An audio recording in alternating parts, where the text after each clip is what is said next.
Welcome back to my channel friends. ಇವತ್ತಿನ special ನಾಟಿ ಕೋಳಿ ಸಾಂಬಾರ್.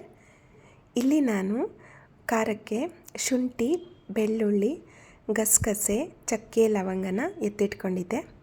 ಮೆಣಸು ಸ್ವಲ್ಪ, ಇಲ್ಲಿ ಈರುಳ್ಳಿ, ಹಸಿಮೆಣಸಿನ್ಕಾಯಿ, ಕೊತ್ತಂಬರಿ, ಪುದೀನ ಸ್ವಲ್ಪ ಎತ್ತಿಟ್ಕೊಂಡಿದ್ದೀನಿ. ಇನ್ನೊಂದು ಕಡೆ ಕಾಯಿ, ಕಡಲೆ, ಧನಿಯಾ ಪುಡಿ ಮತ್ತು ಖಾರದ ಪುಡಿನ ಎತ್ತಿಟ್ಕೊಂಡಿದ್ದೀನಿ. ಸೊ ಈಗ ಒಂದು ಕಡಾಯಿಗೆ ಸ್ವಲ್ಪ ಎಣ್ಣೆನ ಸೇರಿಸ್ಕೊಂಡು ಅದನ್ನು ಬಿಸಿ ಮಾಡ್ಕೊತಾ ಇದ್ದೀನಿ.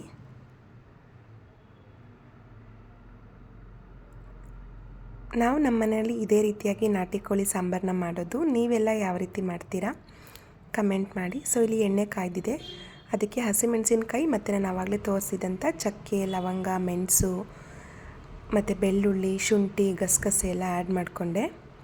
ಇದನ್ನು ಒಂದು 1 ಮಿನಿಟ್ಟು ಸಣ್ಣೂರಿನಲ್ಲಿ ಹಾಗೆ ರೋಸ್ಟ್ ಮಾಡ್ಕೊತೀನಿ.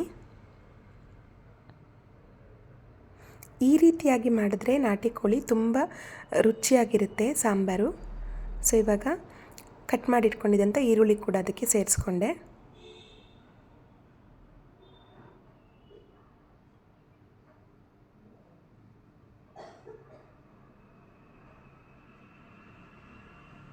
ಸೊ ಈರುಳ್ಳಿ ಕೂಡ ಇವಾಗ ಒಂದು 2 ಮಿನಿಟ್ಸ್ ರೋಸ್ಟ್ ಮಾಡ್ಕೊಂಡಾಯಿತು. ಸೊ ಜಸ್ಟ್ ಒಂದು ಸ್ವಲ್ಪ ಕಲರ್ ಚೇಂಜ್ ಆದರೆ ಸಾಕು.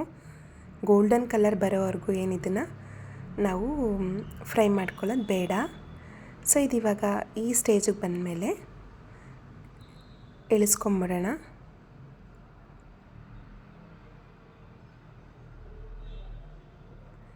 ಇದು ಹೀಗೆ ಇಟ್ಟರೆ ಬಿಸಿ ಹಾಗೇ ಇರುತ್ತೆ. ಸೊ ನಾನು ಇದನ್ನು ರುಬ್ಕೊಳ್ಳೋಕ್ಕೋಸ್ಕರ ಒಂದು ಪ್ಲೇಟ್ಗೆ ಶಿಫ್ಟ್ ಮಾಡ್ಕೊತಾ ಇದ್ದೀನಿ, ಬೇಗ ತಣ್ಣಗಾಗಲಿ ಅಂತ. ಅದಕ್ಕೆ ಸ್ವಲ್ಪ ಕೊತ್ತಂಬರಿ ಮತ್ತು ಪುದೀನ ಆ್ಯಡ್ ಮಾಡ್ಕೊಂಡು ಇಟ್ಕೊಂಡಿರ್ತೀನಿ. ಸೊ ಇದನ್ನು ಫೈನ್ ಪೇಸ್ಟ್ ಮಾಡ್ಕೊಂಬರಬೇಕು.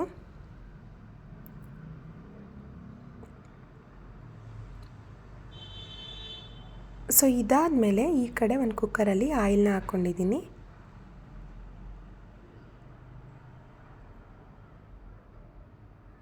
ಆಯಿಲ್ ಕಾಯ್ದ್ಮೇಲೆ ಸ್ವಲ್ಪ ಈರುಳ್ಳಿ ಸೇರಿಸ್ಕೊಂಡೆ.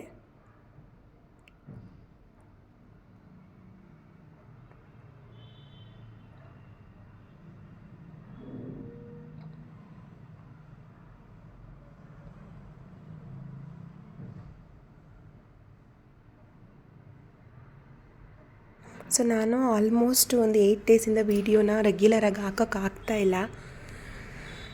ಸೊ ಇನ್ನೊಂದು 2-3 ಡೇಸಿಂದ ಕಂಟಿನ್ಯೂಸ್ ಆಗಿ ವೀಡಿಯೋಸ್ನ ಹಾಕ್ತೀನಿ. ಸೊ ಹಾಗೆ 500 ಸಬ್ಸ್ಕ್ರೈಬರ್ ಆದಮೇಲೆ ಡೈಲಿ ಲೈವ್ ಕೂಡ ಬರಬೇಕು ಅಂತ ಅಂದ್ಕೊಂಡಿದ್ದೀನಿ. ಸೊ ನೀವೆಲ್ಲರೂ ಸಪೋರ್ಟ್ ಮಾಡಬೇಕು. ಸೊ ಹಾಗೆ ಯಾರೆಲ್ಲ ಸಬ್ಸ್ಕ್ರೈಬ್ ಮಾಡದೆ ನನ್ನ ವೀಡಿಯೋನ ನೋಡ್ತಾ ಇದ್ದೀರಾ, ಪ್ಲೀಸ್ ಸಬ್ಸ್ಕ್ರೈಬ್ ಮಾಡ್ಕೊಂಡು ವೀಡಿಯೋ ನೋಡಿ. ಇಲ್ಲಿ ನಾನು ಈರುಳ್ಳಿ ಎಲ್ಲ ಚೆನ್ನಾಗಿ ಫ್ರೈ ಆದಮೇಲೆ ಅದಕ್ಕೆ ಒಂದು 2 ಎಲೆ ಪುದೀನ ಎಲೆನ ಸೇರಿಸ್ಕೊಂಡೆ ಇಲ್ಲಿ ಫ್ಲೇವರ್ಗೆ. ಸೊ ಇವಾಗ ತೊಳೆದಿಟ್ಕೊಂಡಿದ್ದಂಥ ಚಿಕನ್ನ ಅದಕ್ಕೆ ಸೇರಿಸ್ಕೊತಾ ಇದ್ದೀನಿ ಆ ಎಣ್ಣೆಗೆ. ಸೊ ಈಗ ಇಲ್ಲಿ ಎಲ್ಲನೂ ಸೇರಿಸ್ಕೊಂಡಾಯಿತು.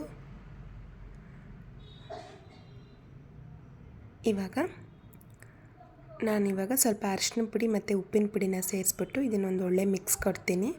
ಸೊ ಇದು ಇವಾಗ ಒಗ್ಗರಣೆನಲ್ಲೇ ಒಂದು 5ರಿಂದ 10 ನಿಮಿಷ ನಾವು ಅದು ನೀರೆಲ್ಲ ಬಿಟ್ಟು ಮತ್ತು ನೀರೆಲ್ಲ ಇಂಗೋವರೆಗೂ ಇದನ್ನು ಬೇಯಿಸ್ಕೊಬೇಕು ಒಗ್ಗರಣೆನಲ್ಲಿ.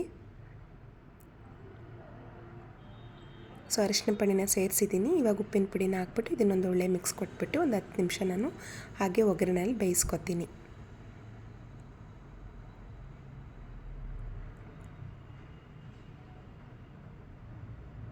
ನೀವು ಕೂಡ ಇದೇ ರೀತಿನ ಮಾಡೋದು ನನಗೆ ಕಮೆಂಟ್ ಮಾಡಿ ಹೇಳಿ.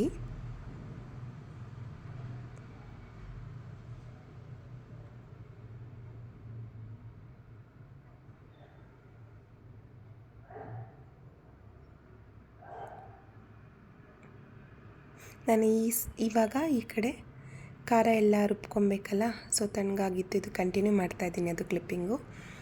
ಸೊ ಈಗ ನಾನು ಅದನ್ನೆಲ್ಲ ಒಗ್ಗರಣೆ ಮಾಡ್ಕೊಂಡಿದ್ದೆಲ್ಲ ಈ ಮಿಕ್ಸಿ ಜಾರ್ಗೆ ಸೇರಿಸ್ಕೊಂಡು ಇದನ್ನು ಫೈನ್ ಪೇಸ್ಟ್ ಮಾಡಿಕೊಂಡು ಅದೇ ಹುರ್ಕೊಂಡಿದ್ದಂಥ ಬಾಣಲೆಗೆ ಸ್ವಲ್ಪ ನೀರು ಹಾಕ್ಕೊಂಡು ಫೈನ್ ಪೇಸ್ಟ್ ಮಾಡಿಕೊಂಡು ಇವಾಗ ಈ 10 ನಿಮಿಷ ಏನು ಬೆಂದಿದೆ ಅಲ್ಲ ಚಿಕನ್ನು, ಅದಕ್ಕೆ ಆ ಖಾರನ ಸೇರಿಸ್ತೀನಿ. ಇವಾಗ ನೋಡಿ ಈ ಹದಕ್ಕೆ ಬೆಂದಿದೆ 10 ನಿಮಿಷದಿಂದ. ಇದಿಷ್ಟು ಬೆಂದರೆ ಸಾಕು. ನೀರೆಲ್ಲ ನೋಡಿ, ನೀರು ಬಿಟ್ಟು ಆಲ್ಮೋಸ್ಟ್ ಎಲ್ಲ ಡ್ರೈ ಆಗೋಗಿದೆ ನೀರು. ಈ ಸ್ಟೇಜಲ್ಲಿ ನಾನು ಆ ಖಾರನ ಇಲ್ಲಿಗೆ ಸೇರಿಸ್ತಾ ಇದ್ದೀನಿ.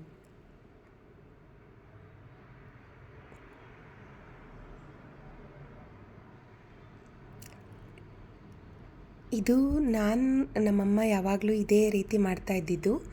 ನನ್ನ ಅಮ್ಮನ ಹತ್ರ ನೋಡ್ಕೊಂಡು ಇದನ್ನು ಕಲ್ತ್ಕೊಂಡಿರೋದು. ಸೊ ಇದು ತುಂಬ ರುಚಿಯಾಗಿರುತ್ತೆ. ಹಳ್ಳಿ ಕಡೆಗಳೆಲ್ಲ ಆಲ್ಮೋಸ್ಟ್ ಈ ಥರನೇ ಮಾಡೋದು. ಸೊ ಈಗ ಜಾರ್ ತೊಳೆದಿಟ್ಕೊಂಡಿದ್ದಂಥ ನೀರನ್ನು ಕೂಡ ಅದಕ್ಕೆ ಸೇರಿಸಿದ್ದೀನಿ.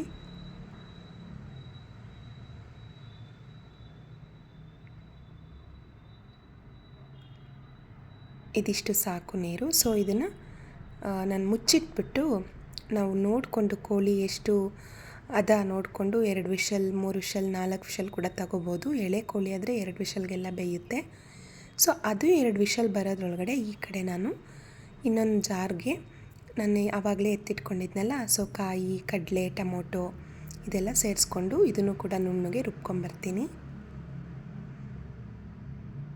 ನೋಡಿ, ನಾನು ಅಲ್ಲಿ ಮೊಟ್ಟೆ ಎಲ್ಲ ಅಲ್ಲೇ ಎತ್ತಿಟ್ಕೊಂಡಿದ್ದೀನಿ. ಅದನ್ನು ಕೂಡ ನಾನು ಹಾಕಿರಲಿಲ್ಲ, ಯಾಕೆಂದರೆ ಅದು 2-3 ವಿಷಲ್ ಹೊಡೆದ್ಬಿಟ್ರೆ ಕಲಸೋಗ್ಬಿಡುತ್ತೆ. ಸೊ ಇದನ್ನು ಕೊನೆಯ ಸ್ಟೇಜಲ್ಲಿ ಹಾಕ್ತೀನಿ. ಸೊ ನಾನು ಮೊಟ್ಟೆ ಲಿವರ್ ಎಲ್ಲ ಸೊ ಇದನ್ನ ಇವಾಗ ಬಂದು ಇಲ್ಲಿ ಆವಾಗಲೇ 2-3 ವಿಷಲ್ ಬಂತು ನೋಡಿ. 3 ವಿಷಲ್ ಬಂದಿದೆ. ಸೊ ಇದನ್ನು ನಾನಿವಾಗ ಲಿಡ್ನ ಓಪನ್ ಮಾಡ್ತಾ ಇದ್ದೀನಿ.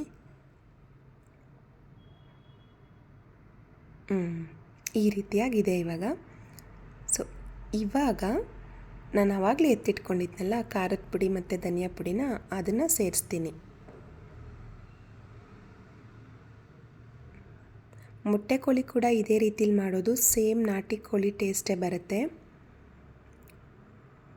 ನೋಡಿ. ಇವಾಗ ನಾನು ಆವಾಗಲೇ ಎತ್ತಿಟ್ಕೊಂಡಿದ್ದಂಥ ಖಾರದ ಪುಡಿ 3/4 ಲೋಟ ಮತ್ತು 1 ಕಪ್ ಧನಿಯಾ ಪುಡಿನ ಈ ಬಟ್ಲಿಗೆ ಸೇರಿಸ್ಕೊಂಡು ನೀರಿನಲ್ಲಿ ಕಲಿಸ್ಕೊತೀನಿ. ಡೈರೆಕ್ಟಾಗಿ ಕೂಡ ಹಾಕ್ಬೋದು, ಸ್ವಲ್ಪ ಗಂಟು ಥರ ಆಗಿಬಿಡುತ್ತೆ. ಸೊ ಈ ರೀತಿ ಆದರೆ ಈಸಿಯಾಗಿ ಅದು ಇದಾಗಿ ಹೋಗ್ಬಿಡುತ್ತೆ ಸಾಂಬಾರೊಳಗಡೆ.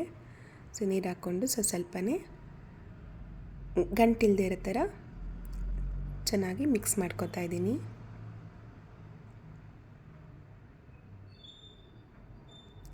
ಮಿಕ್ಸ್ ಆದಮೇಲೆ ಅದಕ್ಕೆ ಸೇರಿಸ್ಬಿಟ್ಟು 1-2 ನಿಮಿಷ ಇದನ್ನು ಕುದಿಸ್ಕೊಬೇಕು.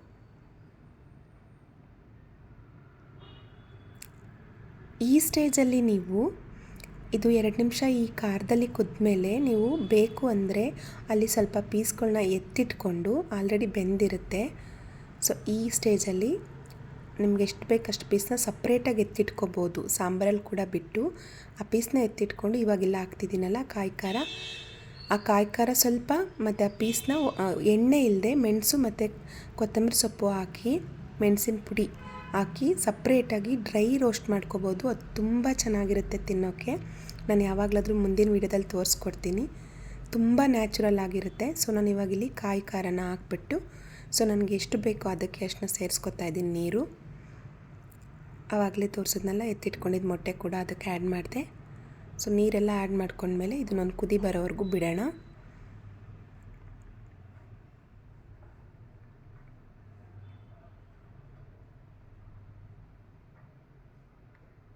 ಸೊ ಇದು ಕುದಿ ಬಂದ ತಕ್ಷಣ ನಾನು ಲಿಡ್ನ ಕ್ಲೋಸ್ ಮಾಡಿ ನಾನು ನೋಡ್ಕೊಂಡಿದ್ದೆ ಫಸ್ಟೇ ಅದೆಷ್ಟು ಇನ್ನೊಂದು ವಿಷಲ್ ಹೊಡೆದ್ರೆ ಅದು ಬೆಂದ್ಬಿಡುತ್ತೆ.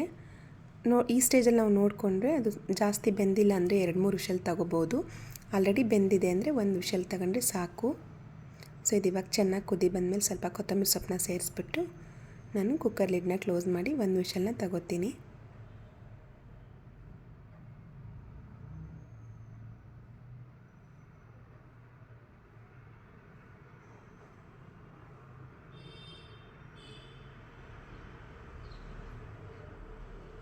ನಾಟಿ ಕೋಳಿ ಸಾರಿಗೆ ಬೆಣ್ಣೆ ಅಥವಾ ತುಪ್ಪನ ಸೇರಿಸಿದ್ರೆ ಅದು ಸಾಂಬಾರು ಮಾತ್ರ ಅದನ್ನು ಹಾಗೆ ಕುಡಿಲಿಕ್ಕೆ ರಸಮ್ ಥರ ತುಂಬ ಚೆನ್ನಾಗಿರುತ್ತೆ.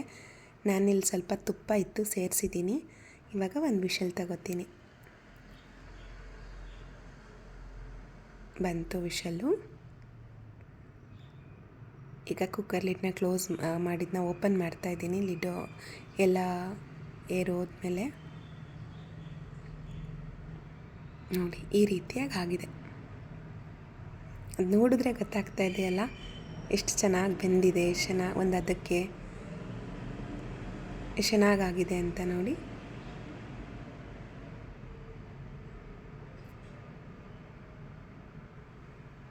ಸೊ ಇಷ್ಟೇ, ಈ 3 ಸ್ಟೇಜ್ನ ಯೂಸ್ ಮಾಡಿಕೊಂಡು ನಾನು ಈ ರೀತಿ ಮಾಡ್ತೀನಿ. ಸೊ ತುಂಬ ಚೆನ್ನಾಗಿ ಬರುತ್ತೆ. ನೀವು ಕೂಡ ನಿಮ್ಮ ಮನೇಲಿ ಇದೇ ರೀತಿ ಟ್ರೈ ಮಾಡಿ. ಇಲ್ಲಿ ಬಿಸಿ ಅನ್ನ ಅಥವಾ ಬಿಸಿ ಮುದ್ದೆಗೆ ಸರ್ವ್ ಮಾಡಿಕೊಂಡು ತಿಂತಿದ್ರೆ ತುಂಬ ಚೆನ್ನಾಗಿರುತ್ತೆ. So thank you so much for watching my channel friends. Please support ಮಾಡಿ, ಸಬ್ಸ್ಕ್ರೈಬ್, ಲೈಕ್ ಆ್ಯಂಡ್ ಶೇರ್ ಮಾಡಿ.